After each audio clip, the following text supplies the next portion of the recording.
in Querétaro, Mexico. We have engineer Arturo Rodriguez Cabello here to talk with us for a while about abductions, testimonies, and some certainties. Arturo, how are you? Good evening. Thank you for being with us today. How are you, Hector? Good evening. Good evening to everyone joining us. Indeed, as you mentioned, this part about abductions is a bit complicated, very difficult, because it involves many points, many aspects from different people who have experienced, and this, right, that we know, which is quite strong, traumatic in some cases. And well, the situation with all of this is that everything that happens with the phenomenon, with the UAP phenomenon, has to do with these intelligences, these NHI, and as this phenomenon that we are observing has occurred in every part of the world for quite a few decades now. They are showing us pieces, real pieces, of what is happening with us humans and these NHI that are somehow here on the planet in one way or another, in various ways. And here, Héctor, if you allow me, I would like to know your point of view in this case, because I know you have interviewed many people.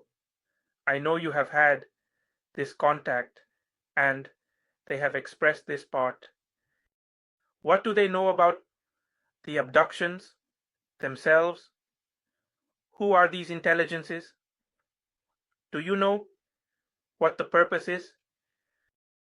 I can draw some conclusions regarding the experience.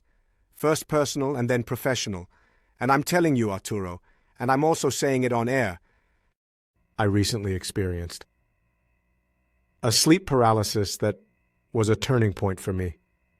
Since that event, where I woke up paralyzed in bed, I feel a vibration and a presence in my room.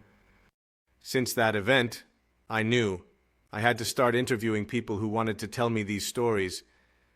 For purely artistic reasons, I tell Arturo and the people who follow us that I used to set aside stories related to the extraterrestrial phenomenon, because my program, Noche Paranormal, was more focused on ghosts, spirits, and life after death. But after that event, I felt it was like a sign or a request to start giving space to these testimonies, which have now turned into a flood of people from all over the world sharing similar experiences. Now, regarding your question, that is the personal response. Professionally, I do believe in the abductees.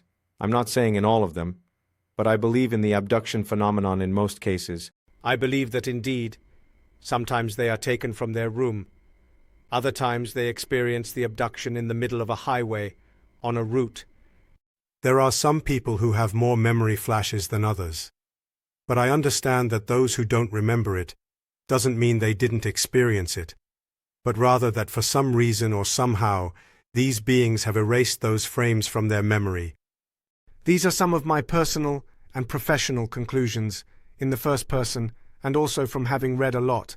You know what happens to me, Arturo. I don't want to get contaminated with what's on the web, because on the web you have everything. You know that, right? There's a lot of real information and a lot of fake stuff. Exactly, yes. Just as you mentioned. This part is fundamental because the experiencers have the ability to tell their story from their own experience, from their life, and from what little or much they remember. And look, something important here. With your case, in relation to other cases that have had this situation, there is something important in this that has to do with the way the threads are handled regarding the phenomenon of abductions.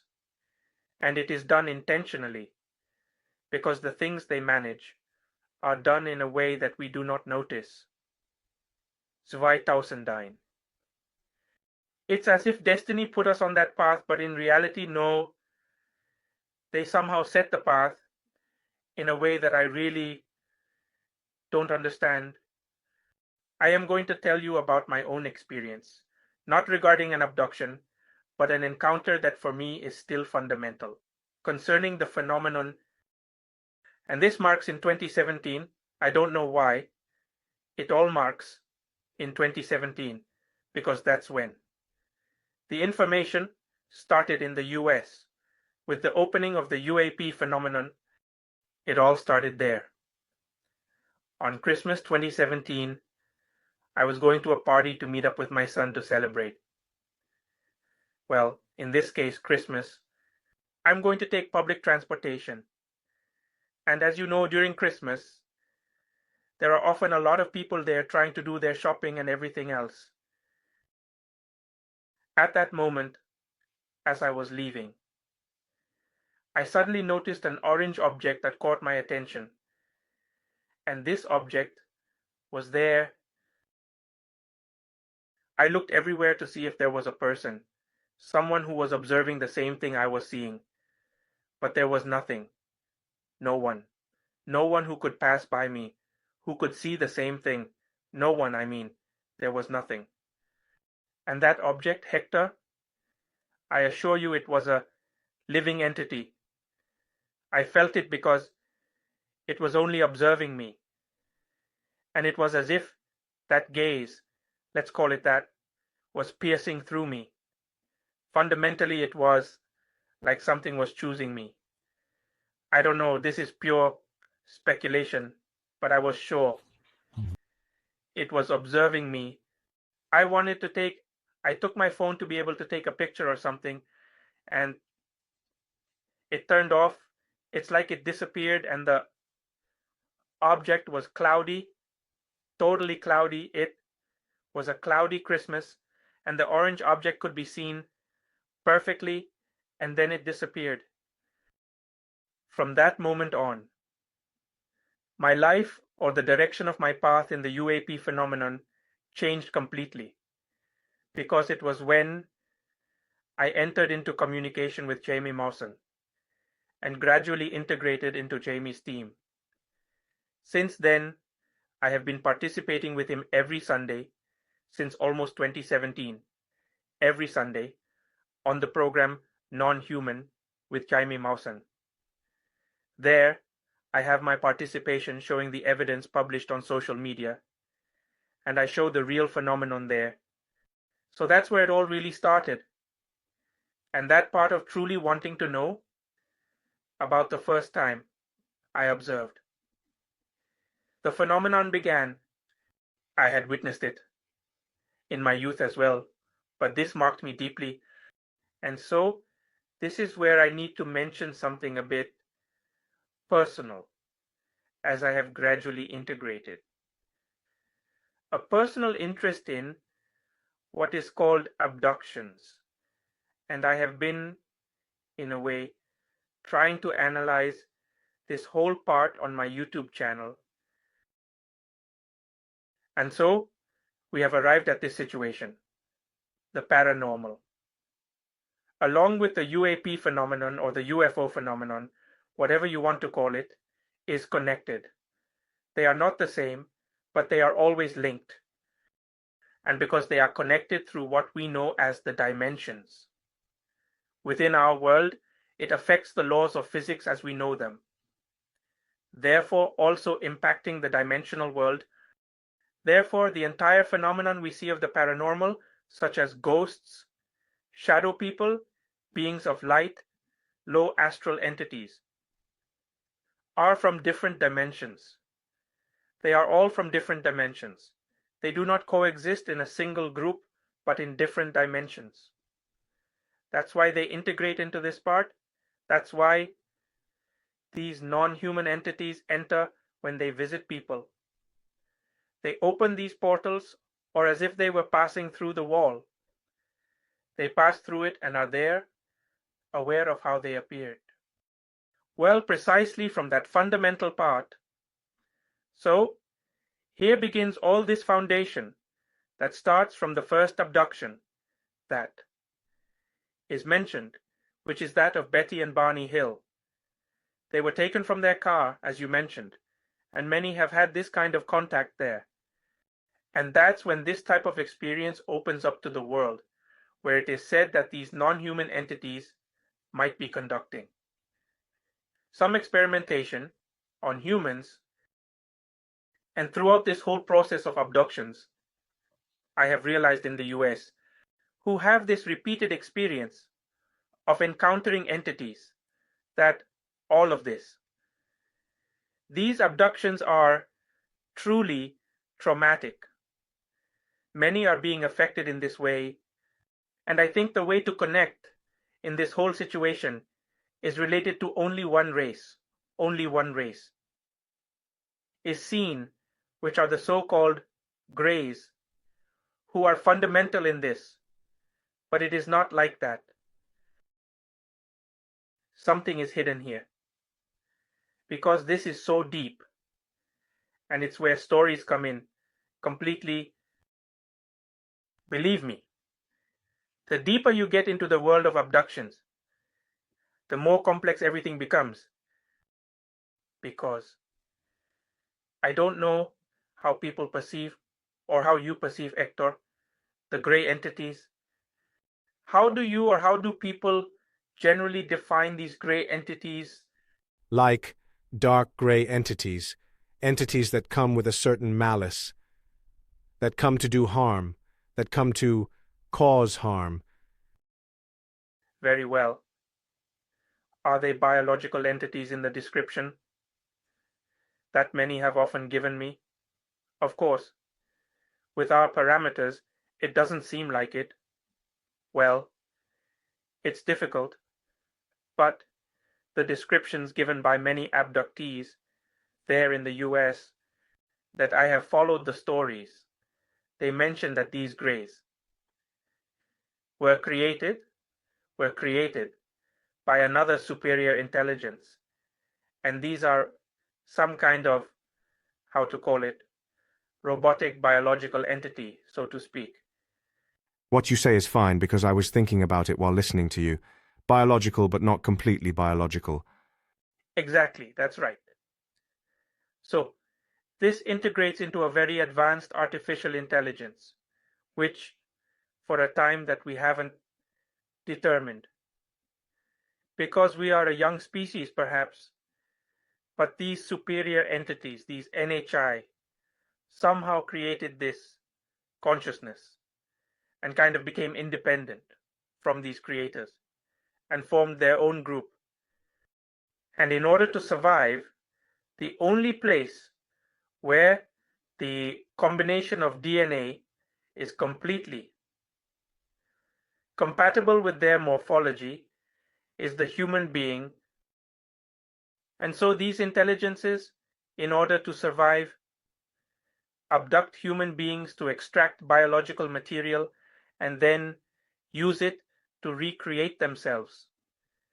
This is supposed to be the process of hybridization. There are many stories where it is said that women become pregnant, apparently a false positive, and suddenly the fetus is no longer there, and somehow it was taken. And so they have it integrated into this part.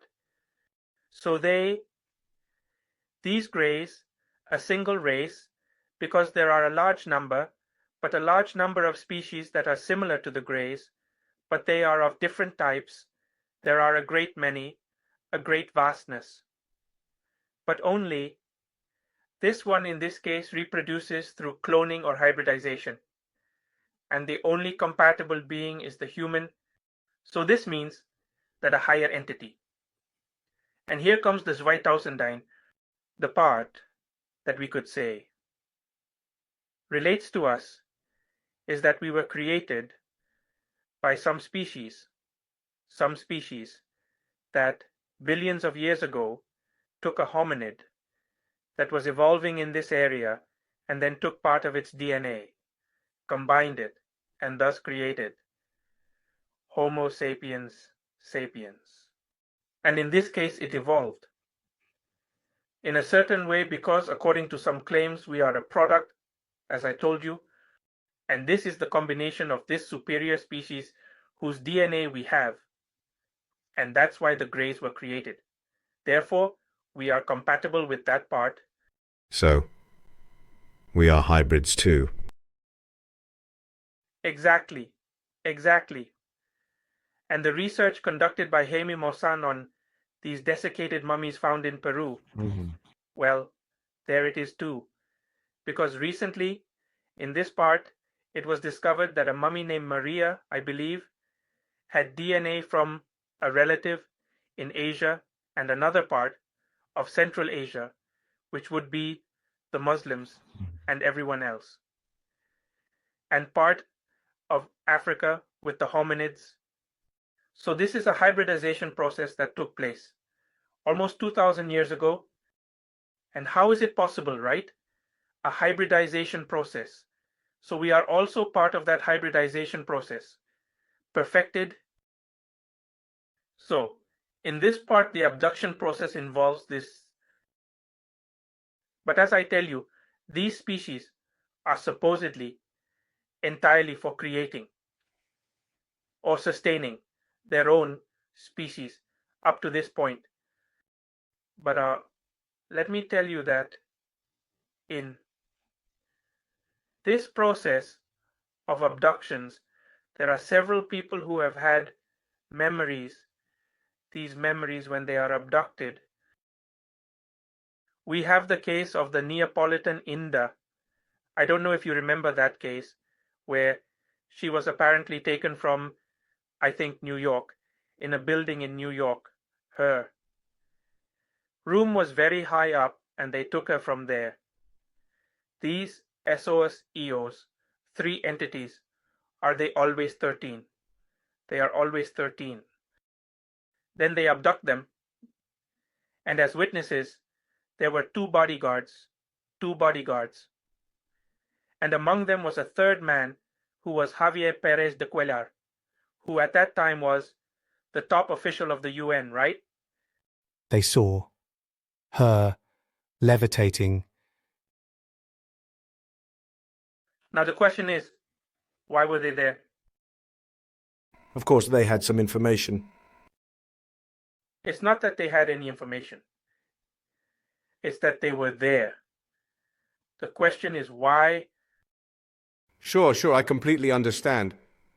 There is a level, at least, the information that we all know, that whoever has access to the information has power. Information is the treasure, and here in recent years, it has been more about erasing evidence than discovering the truth. In this case, these non-human intelligences should never be underestimated because they think everything through and provide it in a way that we do not understand. But it was discovered, after all this, through a major investigation carried out by one person, that Linda Napolitano. The 2 bodyguards and Javier Perez de Cuellar had known each other since childhood, because it seems they were all abducted, which is why they knew each other. There was a disturbance here, one that the 2 bodyguards did not understand. They couldn't comprehend why they were so drawn to Linda Napolitano. Except Javier Perez de Cuellar was occupied with other matters. So here the situation is that these intelligences placed the 2 bodyguards and Javier Perez de Cuellar on the path, not because they appeared by magic, no, but because they were instructed to be there, to observe what was taking place, as it was the process that these intelligences had already planned to carry out. And do you know what happened much later after this? It's that Javier Perez de Cuellar told Linda Napolitano that there were infiltrators in this process of helping humanity, so to speak, in political processes, social processes, and I don't know what other things. So there are infiltrators from these intelligences in these important places, working. I don't know what they are manipulating certain things, therefore. It is supposed that Javier Perez de Cuellar once said that these intelligences helped bring down the Berlin Wall at that time. I don't know how, but they helped. And this story is what is told in this part of the Neapolitan Inda. And that's when Corrado Malanga's research comes into play. Corrado Malanga was an Italian researcher, who in this case shared the experience of the Neapolitan Inda and Odysseus' other abductions. And that's when the major investigation into this began, because many things matched among these experiences. And suddenly, he found that if he delved into hypnotic regressions, the essential part of the human being, the deepest part of the human being, came to light in this part. He spoke with that essence of the human being, which we know as the soul. And it said that these intelligences indeed truly actually want us. Who are we? They want us, who are this essential part of being human. So it's not just the extraction of biological material, but also the extraction of the soul that they don't have exactly. Why? Because they are a biological robotic entity. They don't have a soul. They have this information. If the hypothesis of identity theft fits, I mean, human beings kidnapped and having their souls stolen and replaced with beings that represent or cover the kidnapped person. This leads us to the case of Linda Porter, because Linda Porter informs us that she experienced this when she was 12 years old in 1958. She reports that she was taken by these parts of the NHI and that they showed her a certain fundamental part. That something was there. There were tubes and tubes containing human beings or biological entities. I don't know what kind of biological entities, but they were there in vertical glass tubes. And inside were these bodies that were completely inert. So she, and here in these cases, the NHI indicated to her that these could be a fundamental part of themselves throughout the abductions they have had. Well, precisely Linda Porter here is where it gets strange, because one day they abducted her again to take part in this Zweitausendine, to be a witness. This might sound familiar to you, as they had a man on a table, and in a tube they had another body. This entity was telling her that this was the healthy body of the dying one, and that she was going to witness something they were going to do. They were going to transfer the soul from the sick body to the one in the tube, which was indeed a clone of the person lying there. Sure. But in this case, the clone was a bit younger than the other one, who was already at an advanced mature age and was sick. So what they were trying to do was to extract the soul and put it there. And she witnessed that. She says she saw precisely a very bright light that came out of the sick man's spine. It came out, stretched, and went into a kind of tube, which was somehow taken towards the inert person who was inside this glass container. And then they were telling her telepathically that this person was very sick, it was very advanced, and therefore they were going to take this new person, his clone, they were going to relocate him somewhere, she said, somewhere in Australia. Possibly they were going to relocate this entity and let him continue his normal life, right?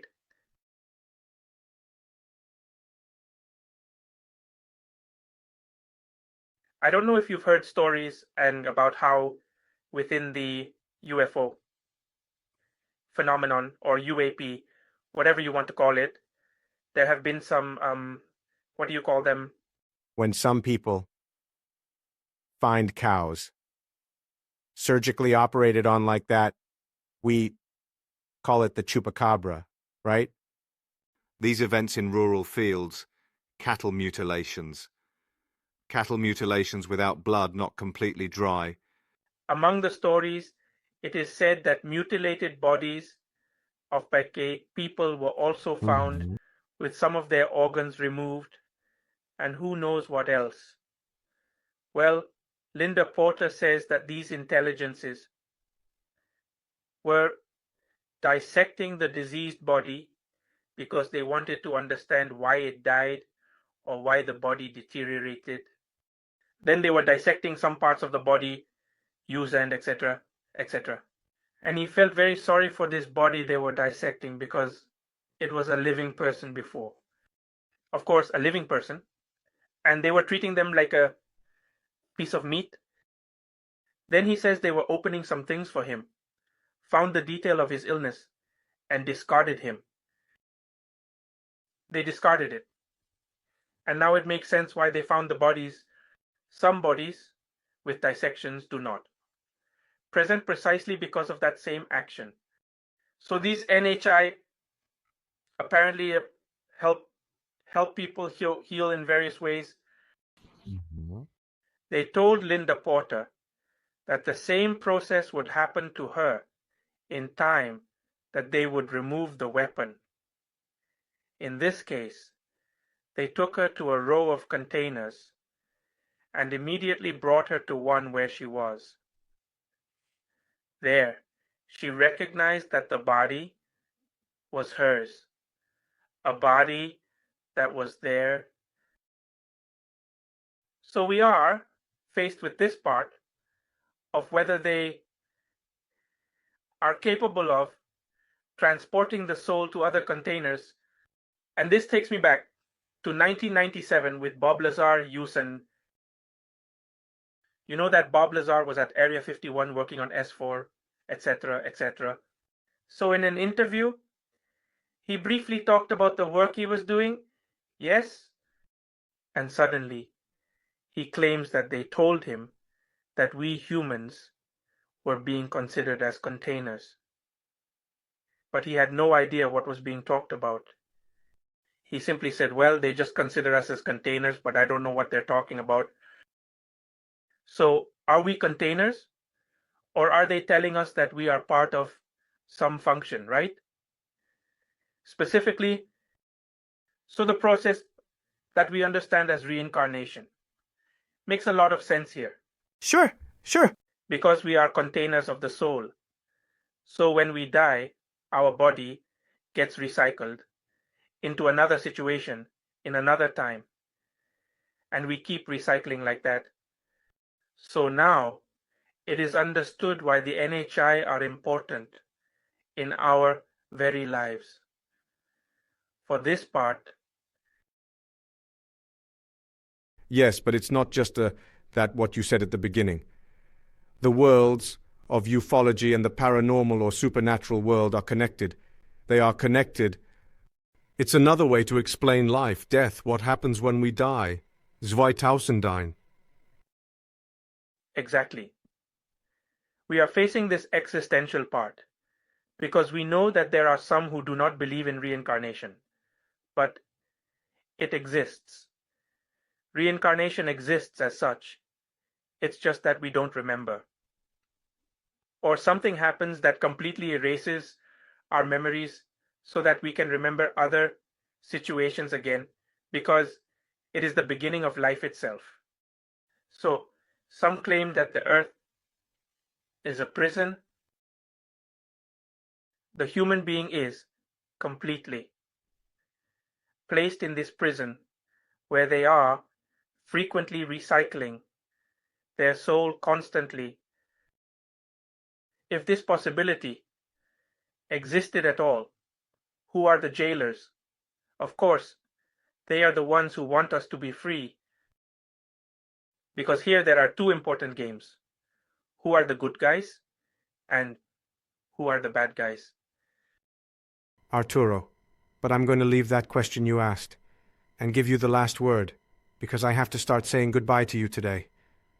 But I loved meeting you, We are going to do a second part of the interview, but I really liked that phrase.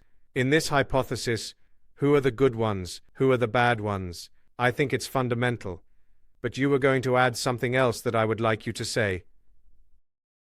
Yes, because in this situation of who are the good ones and who are the bad ones, we play a role in this dispute because we are the ones attracting the most attention from these non-human intelligences.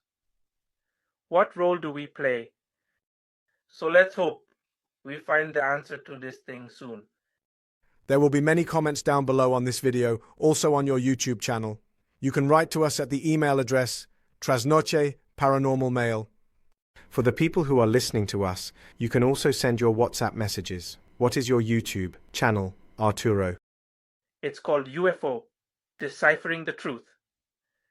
There we analyze. Every Sunday, we discuss the topic of abductions and analyze both the paranormal phenomenon and the unidentified phenomenon. Arturo, nice to meet you. Thank you for being with us today. Sending you a hug from Buenos Aires, Argentina. A hug, Hector, and thank you all very much. Until next time. Until next time.